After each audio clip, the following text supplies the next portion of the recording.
students, I am your English teacher Monika Angrish. What we are going to do today? We are going to read a story. So today is a very interesting class. आज हम पढ़ेंगे एक अच्छी सी story. बहुत grammar पढ़ ली हमने, है ना? बोर हो गए. अभी कुछ इंटरेस्टिंग कहानी सुननी है सबने. ठीक है? चलिए शुरू करते हैं. एक नई स्टोरी, नई कहानी. क्या नाम है इस कहानी का? कहानी का नेम है उबंटू. अब उबंटू क्या चीज होती है? Ubuntu is a powerful Nguni Bantu term that means human kindness. ये एक टर्म है, इसका मतलब होता है ह्यूमन काइंडनेस, एक दरियादिली, काइंडनेस. ठीक है?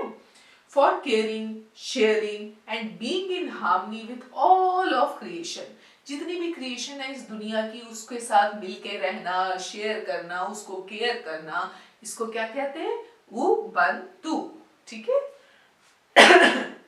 It is believed that there is a string that unites all the people of the world. कहते हैं कि एक ऐसी स्ट्रिंग है जिससे हम सारे लोग जो दुनिया में हैं एक दूसरे से किसी ना किसी तरह जुड़े हुए हैं. ठीक है? चलिए, now we'll start with the story.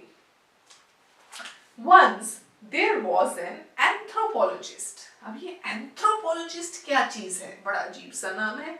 अब anthropologist क्या होता है? जो इंसान ह्यूमंस के बारे में स्टडी करता है, इंसानों के बारे में स्टडी करता है, उसको क्या कहते हैं? एंथ्रोपोलॉजिस्ट. ठीक है? There was an anthropologist. He was studying the habits and customs of a tribe in Africa. वो क्या करता है? वो अफ्रीका में जाता है. वहां पर वो एक ट्राइब होते हैं ना, जो ट्राइबल एरियाज में रहते हैं लोग, उनके कस्टम्स को समझने की कोशिश करता है. I think this person, he is the anthropologist. Fine. He chose a village located near a hill. उसने एक गांव चुना जो एक पहाड़ी पे लोकेट था, पहाड़ी के ऊपर था. आपके लेह लद्दाख में भी कितनी सारी पहाड़ियां हैं और हर पहाड़ी पे कोई ना कोई गांव है, कहीं ना कहीं गांव बसा हुआ है. तो ऐसे ही उसने भी अफ्रीका में एक हिल के पास लोकेटेड एक गांव लोकेट किया. ठीक है? वहां गया वो. A tribe inhabited the hill and the surrounding areas for many years. वहां पर एक ट्राइब रहते थे जो कि कई सालों से, कई सदियों से वहां रहते थे. The villagers and children were illiterate. वहां के लेकिन जितने विलेजर्स थे, बच्चे थे, वो अनपढ़ थे, उन्हें कुछ नहीं आता था, वो पढ़ाई नहीं की हुई थी उन्होंने. And knew nothing about education. और उनको एजुकेशन के बारे में जरा सी भी नॉलेज नहीं थी. ठीक है? The villagers and children were illiterate and knew nothing about education. When the man reached the village, the man took him to the village. जब वो आदमी वहां पहुंचे, एंथ्रोपोलॉजिस्ट, तो वहां के लोग उसे अंदर गांव में ले गए. The man found that the villager lived a simple life. तो उस आदमी ने ये देखा कि जो वहां के विलेजर्स हैं वो तो बहुत सिंपल लाइफ जीते हैं. उनके में तो कोई शो ऑफ नहीं, कोई दिखावा नहीं, बड़े ही सिंपल सादगी से जी रहे हैं वो. The villagers were kind and made the man feel at home. जो विलेजर्स थे ना, वो बहुत अच्छे थे. उन्होंने उसको ऐसा फील करवाया कि जैसे वो अपने ही घर पे है, इतना प्यार दिया उसको. The man explained to the villagers about wanting to educate the children. और उस आदमी ने क्या एक्सप्लेन किया? उसने ये एक्सप्लेन किया कि वो चाहता है कि आने वाले टाइम में जो ये बच्चे हैं ये पढ़ाई करें, ये पढ़ें, आगे बढ़ें. ठीक है? The villagers were very happy to hear about this. अब जो विलेजर्स थे उन्होंने जब सुना कि ये इंसान चाहता है कि यहाँ के बच्चे पढ़ें, आगे बढ़े, तो जो विलेजर्स थे वो बहुत खुश हुए ये बात सुन के. The man gathered the children and made a schedule for them, but the response from the children seemed to be slow. अब उसने क्या किया? जो एंथ्रोपोलॉजिस्ट था, जब वो उस गांव में पहुंचा, उसकी बहुत सेवा हुई, बहुत प्यार से सब लोगों ने उसकी रिस्पेक्ट की, उसे सम्मान दिया. फिर एंथ्रोपोलॉजिस्ट ने उन्हें बताया कि वो चाहता है कि यहाँ के जो बच्चे हैं वो आगे पढ़ाई करें ताकि वो आगे लाइफ में आगे बढ़ सके. विलेजर्स को ये आइडिया भी बहुत अच्छा लगा. अब उसने जब ये एक एफर्ट करना शुरू किया पढ़ाने का और बच्चों को गैदर करना शुरू किया, तो बच्चों की तरफ से रिस्पॉन्स अच्छा नहीं था। क्यों? क्योंकि कम बच्चे आ रहे थे सीखने के लिए। One day the man visited the nearby market. अब क्या हुआ, एक दिन वो ही एंथ्रोपोलॉजिस्ट कहाँ गया, जो गांव के पास एक मार्केट थी। There he saw a woman selling candies. अब वहाँ उसने क्या देखा, एक लेडी देखी, वो क्या बेच रही थी, वो कैंडीज बेच रही थी। कैंडीज पता है ना, टॉफीज, चॉकलेट्स, है ना, आप लोग बहुत खाते होंगे और सबको पसंद होती है वो कैंडीज, हर बच्चे को, isn't it? तो वो लेडी क्या बेच रही थी, वो बेच रही थी candies. He was so tempted by the candies that he wanted to buy them. अब जब उसने कैंडीज देखी, भाई जब देखिए बच्चों का दिल करता है कैंडीज और टॉफीज और स्वीट्स खाने को, तो बड़ों का भी करेगा, isn't it? तो कभी कभी मेरा भी दिल करता है मैं भी चॉकलेट्स खाऊं, ठीक है ना। तो ऐसे ही जो एंथ्रोपोलॉजिस्ट था उसका भी मन कर गया कि आज तो मैं कैंडी खाऊंगा, आज मेरा भी दिल कर रहा है कि यमी यमी कैंडीज खाऊंगा। He thought, these candies and sweets are so tempting. I will buy them for the children. They will love them. अब वो उसने खुद तो खाई ही खाई, उसके अलावा उसके दिमाग में एक बात आई कि क्यों ना ये कैंडीज इतनी टेम्पटिंग है कि देख के दिल कर रहा है कि बस इसे खा जाओ, है ना। तो वो ये सोचता है कि क्यों ना मैं ये कैंडीज खरीद लूं और ये खरीदने के बाद मैं उन बच्चों को दूंगा जो क्लासेस में आना चाहते हैं और नहीं आए हैं, तो मैं ये खरीद के उन बच्चों में बांट देता हूँ। After buying a lot of candies, he got them packed beautifully in a basket. उसने क्या किया, उसने कैंडीज ले ली, ठीक है, कैंडीज लेके उन्हें एक बहुत सुंदर सी बास्केट के अंदर क्या करवा दिया, पैक करवा दिया उसको, ठीक है। Then he went back to the village. As he entered the village, he saw some children who were playing together. He noticed a very strange thing. The children played in close cooperation with each other. अब जब वो village में गया उसने क्या देखा, उसने देखा बहुत सारे बच्चे इकट्ठे खेल रहे हैं। अब उसने क्या किया कि वो एक अजीब सी चीज खेल रहे हैं, वो क्या है, कोऑपरेशन विद ईच अदर, एक दूसरे को कैसे कोऑपरेट करना चाहिए, कैसे एक दूसरे के साथ देना चाहिए। As he saw the children, he smiled and said to himself, I think I will give the candies to these children, but first I will play a game with them. तो वो अंदर ही अंदर मुस्कुराता है, खुश हो जाता है उन बच्चों को देख के। वो कहता है मैं कैंडीज तो इन्हीं बच्चों को दूंगा, लेकिन पहले मैं जरा इनके साथ एक गेम खेल लूं। अब गेम खेलने का दिल तो कभी कभी हमारा भी करता है, तो ऐसे ही एंथ्रोपोलॉजिस्ट का भी कर गया, है ना।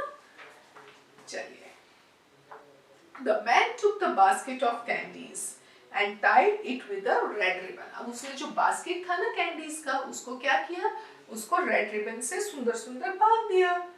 Children, come to me, let's play a game. He called out to the children. अब उसने जोर से चिल्लाया, Come on children, come all, let's play a game. Come to me, we will play a game together. Fine? The children crowded around him and peeped into the basket. अब सारे बच्चे इकट्ठे हो गए। अब सारे बच्चे इकट्ठे हो गए, उन्होंने सोचा ये तो भैया बास्केट लाया है बड़ी अच्छी सी। अब इस बास्केट में क्या है जो ये हमें सबको बुला रहा है। सब कॉन्स्टेबल हो गए, एकदम उनको हो गया कि इसमें है क्या। So the children crowded around him and peeped into the basket. Now I will put this basket under that tree, he told the children. अब उसने क्या कहा बच्चों से कि बच्चों मैं ये जो बास्केट है ना उस ट्री के नीचे जाके रख देता हूँ, ठीक है। He further explained, I am drawing a line on the ground. You have to stand behind this line. When I say go, you have to run. तो अब वो क्या कहता है कि मैं एक लाइन खींच रहा हूँ, ठीक है। जब मैंने एक लाइन खींची है, इसके पीछे आपको खड़ा होना है, ठीक है। और जब मैं आपको कहूँगा गो, तो आपको क्या करना है, आपको भागना है, fast fast fast fast. The first to reach the basket will win the candies. Have you understood? अब कहता है अब जो मैं एक लाइन खींचूंगा उस लाइन के पीछे आप खड़े होंगे और जैसे ही मैं आपको गो बोलूंगा आप स्पीड से भागेंगे, तेज तेज तेज तेज तेज तेज, और जाके फटाफट जो सबसे पहले उस कैंडीज की बास्केट को टच करेगा वो बास्केट जीत जाएगा। और वो जब बास्केट जीत गया तो सारी कैंडीज किसकी हुई? उसकी, जिसने सबसे पहले टच किया। The children nodded to say yes. बच्चे खुश हो गए, उन्होंने कहा yes yes we will play. The man said 1 2 and run. 1 2 and run. Everybody started running. But what happened after that was something the man had never imagined. अब उसके बाद जो हुआ वो इसने कभी सोचा ही नहीं था कि वो क्या हुआ। All the children held hands and ran towards the basket. उन बच्चों ने क्या किया? सब बच्चों ने एक दूसरे का ऐसे ऐसे हाथ पकड़ लिया और सारे इकट्ठे फटाफट फटाफट भागे उस बास्केट की तरफ। They reached the basket together. They shared the candies and happily eat them. अब क्या हुआ देखो, एक बच्चा नहीं गया सीधा उस बास्केट के पास, उन्होंने सबने ऐसे हैंड्स पकड़ लिए और हैंड्स पकड़ के वो सब भागे, स्पीड से भागे और सारे उस बास्केट के पास पहुंच गए। और जब वो सब उस बास्केट के पास पहुंच गए, उन्होंने सबने मिलके सारी स्वीट्स को शेयर करके खाना शुरू कर दिया। The man was surprised. अब वो हैरान हो गए वो आदमी कि he asked why did you all go together? तुम सब इकट्ठे क्यों भागे? एक क्यों नहीं भागा तुमसे? The first one could have had all the candies. I did not say that this was a teamwork task. कहता है जो सबसे पहले भागता, पहले बास्केट के पास पहुंचता, वो जीत जाता और वो कैंडी सारी उसकी हो जाती। मैंने तो ये आपसे नहीं कहा था कि ये एक टीम वर्क है, ठीक है? The children looked surprised. Finally one spoke. How could one of us be happy when the others are sad? अब बच्चों ने जब ये बात सुन ली, बच्चे सरप्राइज हो गए। बच्चे सरप्राइज होके कहते हैं कि हम कैसे खुश हो सकते हैं? Finally, one spoke. How could one of us be happy when the others are sad? अब उनमें से एक बच्चा क्या कहता है कि हम लोग कैसे हैप्पी हो सकते हैं जब बाकी सब सैड हो गए? One of them replied, "This is Ubuntu." The man was touched. अब उनमें से एक बच्चा क्या कहता है? This was Ubuntu. और उससे वो इंसान पिघल गया कि ये क्या बोला Ubuntu. He understood what the child meant. If one wins, not everyone is happy. अब वो समझ गया कि जब बच्चे जीते तो वो बच्चे कहते हैं कि भाई जब हम में से एक जीतेगा तो सब थोड़ी खुश होंगे। If everyone wins, everyone is happy. और सब जीतेंगे तो सब खुश रहेंगे। He realized that Ubuntu was not just for the people of Africa, but for all of us. और ये जो चीज़ है ये सिर्फ अफ्रीका के लोगों के लिए नहीं, हम सब के लिए है। So let us spread happiness and love wherever we go. Happiness lies in togetherness. तो हमें हमेशा सबको खुश रखना चाहिए और खुश रहना चाहिए और चारों तरफ अपने आसपास सब लोगों के साथ हैप्पीनेस को फैलाना चाहिए। अपने बड़े, अपने छोटे, सबके साथ प्यार से बोलिए, उन्हें खुश रखिए, उनसे प्यार से बात कीजिए। So from the story what you have learned that you have to spread happiness. आपके grandparents हैं, वो उदास हैं, वो अकेले बैठे हैं, कभी कभी आप अपना मोबाइल छोड़ के उनके पास जाइए, उनसे 2 बातें कीजिए, उनको कहिए कि वो आपको अपने एक्सपीरियंस शेयर करें, अपने बचपन की कहानियाँ सुनाएं। बच्चे ये चीज़ें शेयर करना बहुत ज़रूरी है। हमारा टाइम जब था हम लोग क्या करते थे, अपने ग्रैंड पेरेंट्स के पास जाते थे, उनसे स्टोरीज सुनते थे, बिकॉज हम लोगों के पास मोबाइल्स नहीं होते थे स्टोरीज सुनने के लिए। आई नो मोबाइल्स बड़े इंटरेस्टिंग लगते हैं, लेकिन जो स्टोरीज आपके ग्रैंड पेरेंट्स सुनाएंगे और जो एक्सपीरियंसेस वो अपने आप से शेयर करेंगे वो मोबाइल नहीं कर सकता, ठीक है? तो अब आप लोगों का टास्क है कि अपने पेरेंट्स से और अपने ग्रैंड पेरेंट्स से रात को सोते समय उनके साथ या जब भी खाली टाइम होता है और आप देखते हैं वो अकेले बैठे हैं, उदास बैठे हैं, उनके पास जाएं, उनसे बात करें, उनका हालचाल पूछेंगे और उनसे कोशिश कीजिए कोई उनकी स्टोरी या उनकी कोई एक्सपीरियंस शेयर करने को बोलेंगे। और आई वुड रिक्वेस्ट टीचर्स कि इन बच्चों से आप प्लीज़ एक इनका experience what they have learned, what they have discussed at home with their grandparents or parents, उस पे they should write something. so that at least they take an effort to go to their grandparents or parents and discuss with them, because we need a space away from the mobile screen, laptop screen, TV screen, and the space which is connected with the heart to heart. Fine. जो heart to heart हमारी जो जुड़ा हुआ है ना एक धागा, वो बना रहना चाहिए। तो ये एफर्ट हम टीचर्स ले सकते हैं कि अपने बच्चों को उनके ग्रैंड पेरेंट्स से कैसे कनेक्ट किया जाए या पेरेंट्स से कैसे कनेक्ट किया जाए। And I would request parents also कि जब बच्चा आपके पास आता है, please keep your mobile phones down, talk to him, talk to her, see what they want to share, ask them what happened in the school, what they have done today, or what happened between the friends of the child, because it's very necessary to understand each other, and this gap is increasing day by day, and I think we should reduce the gap between the connection between the child, parents, grandparents, friends. Fine. So this is a task. Go to your parents, grandparents and just ask about any kind of an experience they want to share. और आप class में आके ma'am से share कीजिएगा वो experience, ठीक है? और वो बहुत मजा आएगा। उसका मेरे को वीडियो बना के भी भेजना जो आपके ग्रैंड पेरेंट्स ने अपना कोई एक्सपीरियंस शेयर किया होगा। ओके फाइन, चलिए। So this was the very beautiful story Ubuntu, which tells us happiness lies in togetherness. Okay, चलिए। So now we will do the exercise. You can do the MCQs. MCQs will also help you to understand these questions. So the first one is, the man purchased candies as they looked beautiful, tempting, sweet and tasty. They looked tempting. So what will you write? You will write tempting. The man decided to play a game with the children, his friends or the people. उसने किसके साथ game खेलने का सोचा? Children के साथ। What did the man do before he called the children to play a game? He tied the basket of candies with a blue ribbon. He tied the candies in a blue satin cloth. He tied the basket and candies with a red ribbon. क्या किया था उसने बच्चों को बुलाने से पहले basket के साथ? Yes, you know. He tied it with the red ribbons. Beautiful.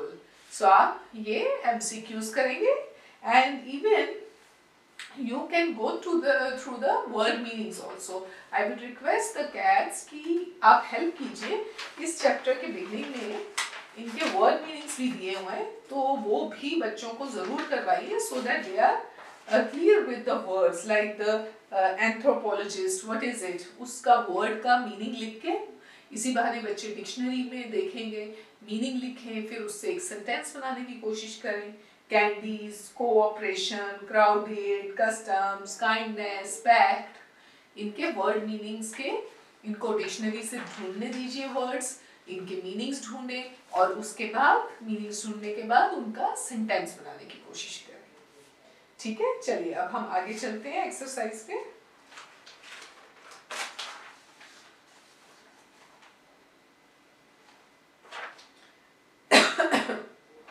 Okay, now we will do the grammar part of this exercise A and B. Exercise A and B. So exercise A says read the sentences and write their kinds. Now this is about sentences. What is a sentence? Sentence क्या होता है? Sentence क्या होता है? When you join words and build it together, it becomes a sentence. And sentence this is a sentence because sentence के क्या क्या होता है? There are some a sentence that simplify, says something is called an assertive sentence. Now there are different kinds of sentences.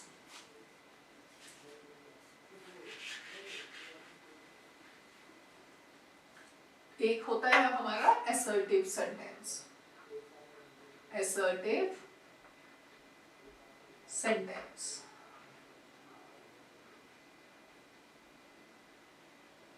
Assertive sentence.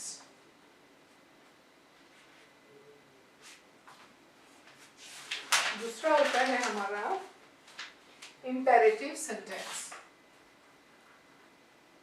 ये आप लोगों ने class 4 में भी पढ़े थे sentences. Imperative sentence.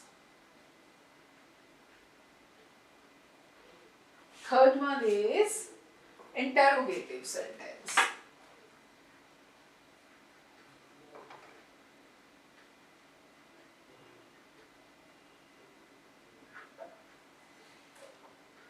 Fourth one is exclamatory sentence.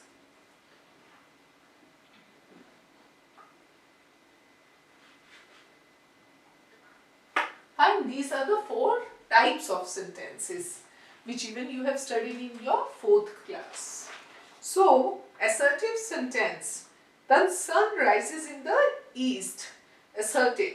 ठीक है, जहाँ वो कुछ बताता है कि सन कहाँ राइज होता है, ईस्ट में. There are planets in the solar system. There are so many planets in the solar system, you know.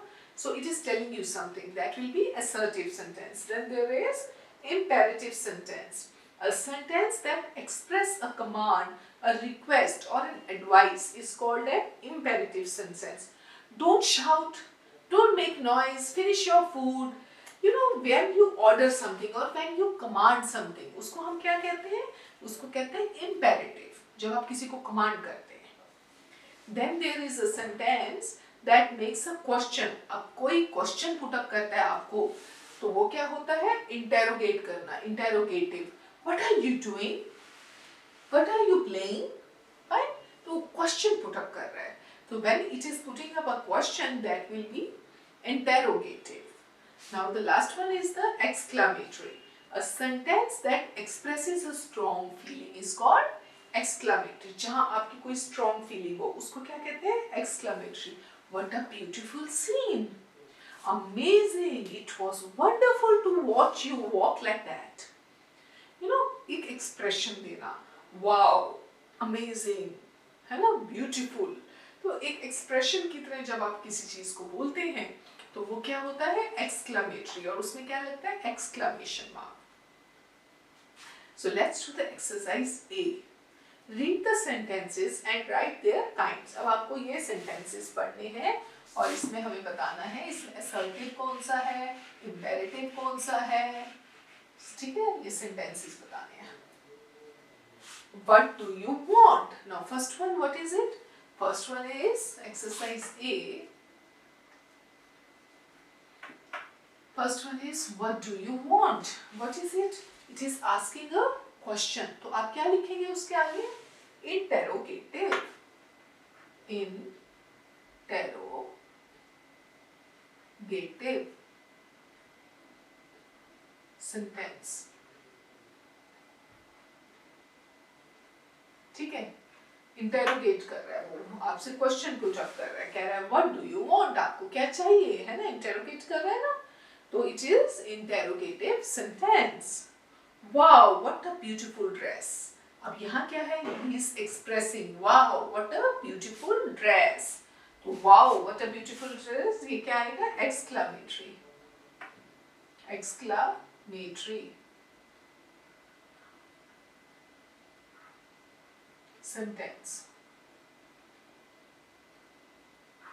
Now number 3 will be I love chocolates. उसने कह दिया कि मुझे तो ये बहुत पसंद है, तो ये क्या हुआ? Assertive sentence. Assertive sentence.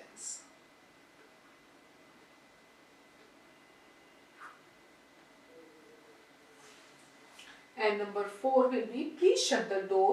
वो क्या कर रहा है? वो आपको ऑर्डर कर रहा है, please shut the door. तो ये क्या हो जाएगा? Imperative sentence.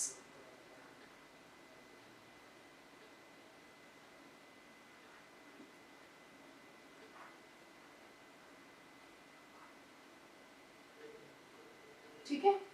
So आपने ये sentences समझ लिए हैं. आपको पता है कि ये डिफरेंट 4 टाइप्स ऑफ सेंटेंसेस क्या हैं. आपके कैट्स और एग्जांपल्स आपको दे सकते हैं प्रैक्टिस के लिए, और आप उसमें बता सकते हैं कि इसमें इंटेरोगेटिव कौन सा है, असर्टिव कौन सा है, एक्सक्लेमेटरी कौन सा है, इंपेरेटिव कौन सा है. Fine. So just finish your exercise. Let's move forward and do exercise B. Exercise B. So exercise B says, rearrange the following groups of words to make sentences as directed in the brackets. Use a capital letter to begin a sentence and use a suitable punctuation mark to end it. अब वो क्या कह रहा है? वो कह रहा है कि आपको ये sentences को दोबारा लिखना है, rearrange करना है, ये गलत लिखे हैं और आपको ये capital letter use करना है to begin a sentence and you have to use a special punctuation mark to end the sentence. Fine? So let's do the first one. You feeling are sick. अब this is an interrogative. He is asking a question. Interrogate कर रहा है. तो आप क्या लिखेंगे? इसका कैसे बनेगा? इसका क्या sentence बनेगा? Are you feeling sick?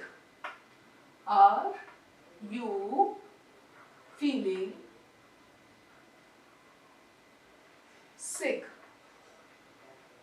Are you feeling sick? तो क्या लग जाएगा इसका? Exclamation, question mark. क्या लग जाएगा last में? Question mark. Punctuations में. You first come, hooray have. Hooray, you have come first. Hooray. It is an exclamatory one. Hooray. You have come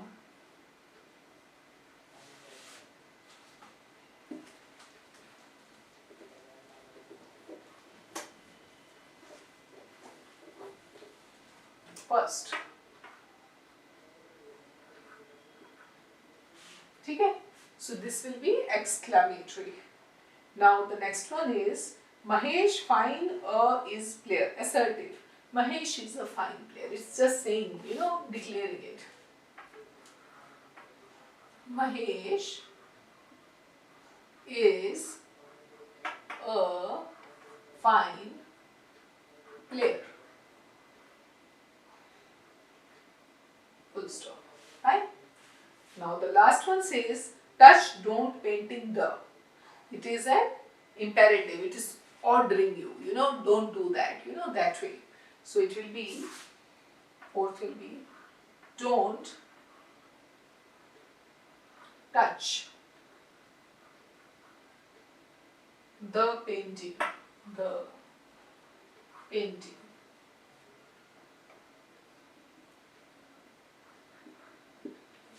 See, so this way you people are going to do all these sentences and you will learn what are the different kind of sentences. Fine?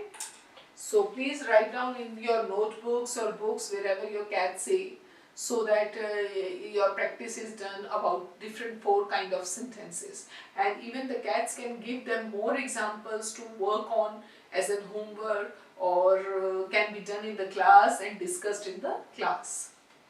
So, this was all which we have to do in this exercise of sentences. So, I would request cats that they have to do 2 exercises other than this. That will be, they can discuss about this story or can play a role play of this story in the class. You can make them read this story because it's very necessary for them to read. Because reading habit should improve. और expressions के साथ read करना बच्चों को सिखाइए. How they have to give expressions while reading and how to join words if they are not able to pronunciate any word. So what you have to do, you have to tell them with the help of phonics कि how that word has to be pronounced so that it becomes easier for them to read also. So the literature part over here means to make a child aware and make a habit of a child to read books. It's very necessary to improve their English vocabulary and English speaking. If they read, they'll think, they'll talk, they'll discuss and try to talk in English during the English subject class. It's very necessary. कोशिश कीजिए समझने की बच्चों, क्योंकि अगर आप English में देखेंगे, इंग्लिश में सुनेंगे तो आपको आदत पड़ेगी इंग्लिश की बहुत ज़्यादा. और कोशिश कीजिए जब आप घर पे भी आप घर पे कार्टून्स देखते हैं, डोरेमोन, शिनचैन और Pikachu, whatever you watch, Peppa pig, ये सब आप इंग्लिश में देखने की कोशिश कीजिए rather than in any other language. और there are some cartoons like Masha, Peppa Pig, जिसमें इंग्लिश बहुत थोड़ा थोड़ा sentences, short sentences में used है, तो watch those because they speak slowly, जो कि you can understand easily. So I think it's very necessary that whatever you watch, whatever you read, it should be in English, so that it improves your vocabulary. Fine. So now we'll meet you in next class. Till then, okay. Bye students. Love you. Heart. Today we had a good story session. Bye.